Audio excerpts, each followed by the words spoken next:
My sister-in-law thought I didn't know, until I caught them red-handed. I knew the second I walked into my own bedroom and saw my husband's brother on top of my sister-in-law that my marriage was over. Not because of what I was seeing, but because of the sick relief flooding through me that someone else had finally done what I'd been too coward to do myself.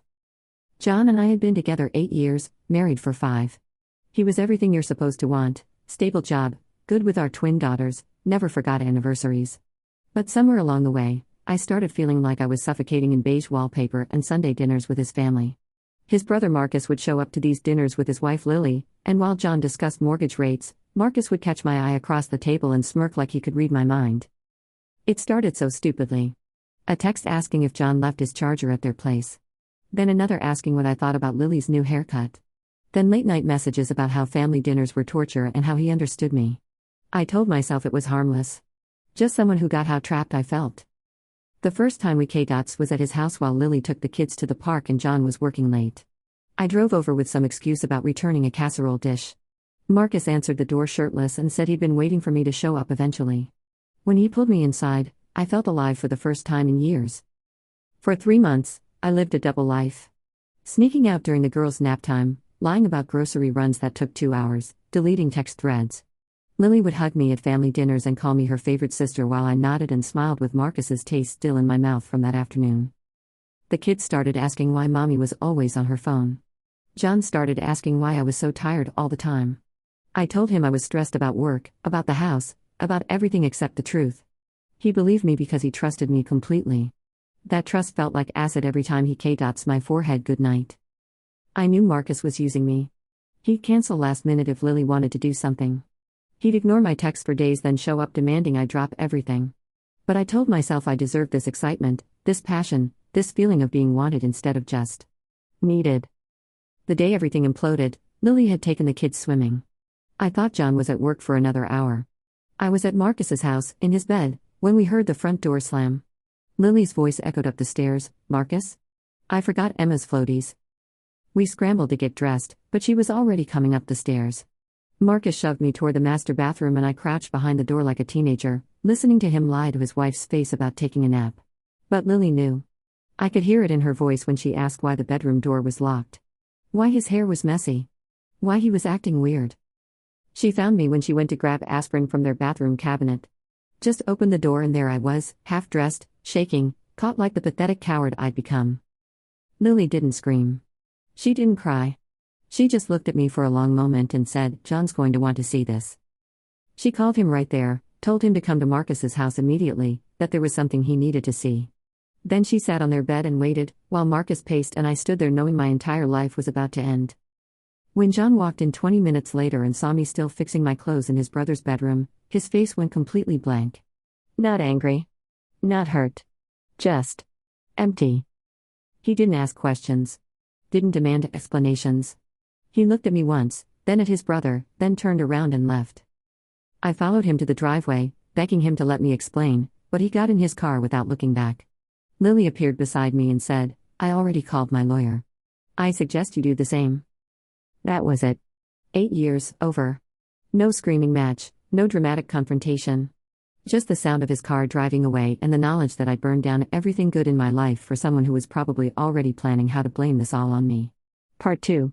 My sister-in-law thought I didn't know, until I caught them red-handed. I knew the second I walked into my own bedroom and saw my husband's brother on top of my sister-in-law that my marriage was over. Not because of what I was seeing, but because of the sick relief flooding through me that someone else had finally done what I'd been too coward to do myself. John moved out that night while I was still at Marcus's trying to convince him we could figure this out together. I came home to empty closets, missing photo frames, and divorce papers on the kitchen counter.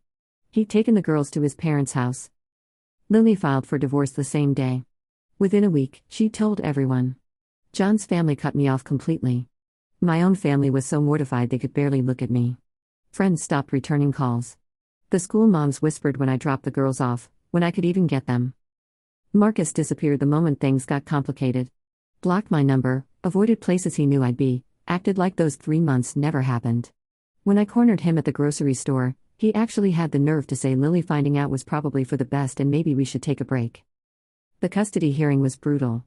John's lawyer painted me as an unfit mother who chose sexual gratification over family stability.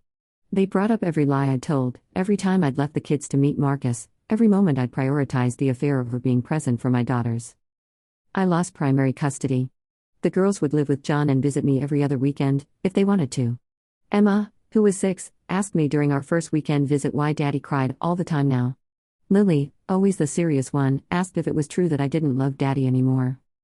How do you explain to your children that you threw their family away for 3 months of feeling special? My job became unbearable after word spread. The company didn't fire me, but they might as well have. I was excluded from projects, meetings, office social events. Co-workers who used to chat with me about weekend plans now gave me polite nods and nothing more. I had to sell the house. Couldn't afford the mortgage on half a salary and child support payments. Moved into a 1-bedroom apartment where the girls had to share the pull-out couch during their visits. They hated it. Started making excuses not to come over. John remarried last year. A teacher at the girls' school who knew them already, who they loved instantly.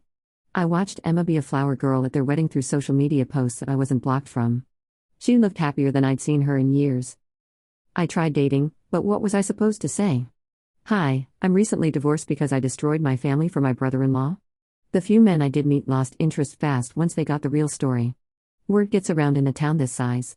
Last month, Lily told me she didn't want to visit anymore. She's 8 now, old enough to understand what I did. She said it made her sad to be in my apartment because it reminded her that our family was broken and it was my fault. John won't speak to me beyond logistics about the kids. When I text him about school events or doctor appointments, I get one-word responses. I destroyed the respect of the only man who ever truly loved me, and he's moved on completely while I'm still picking up pieces. The worst part isn't losing him. It's knowing that every single person who knows our story sees me exactly as I am, the woman who had everything and threw it away because she thought she deserved more. The mother who chose a few stolen afternoons over tucking her children in at night. Sometimes I drive past our old house and see John pushing the girls on the swing set he built them, his new wife laughing at something Emma said. They look like a real family. The family I could have had if I hadn't convinced myself I was missing out on something better. I traded a lifetime of love for 3 months of excitement, and now I spend my evenings alone, wondering if my daughters will even invite me to their graduations. There's no fixing this. No redemption arc. No moment where everyone realizes I was just confused and takes me back. There's just me, and the echo of every choice that led me here, and the knowledge that some mistakes don't get second chances. The grass isn't greener on the other side. Sometimes it's just dead.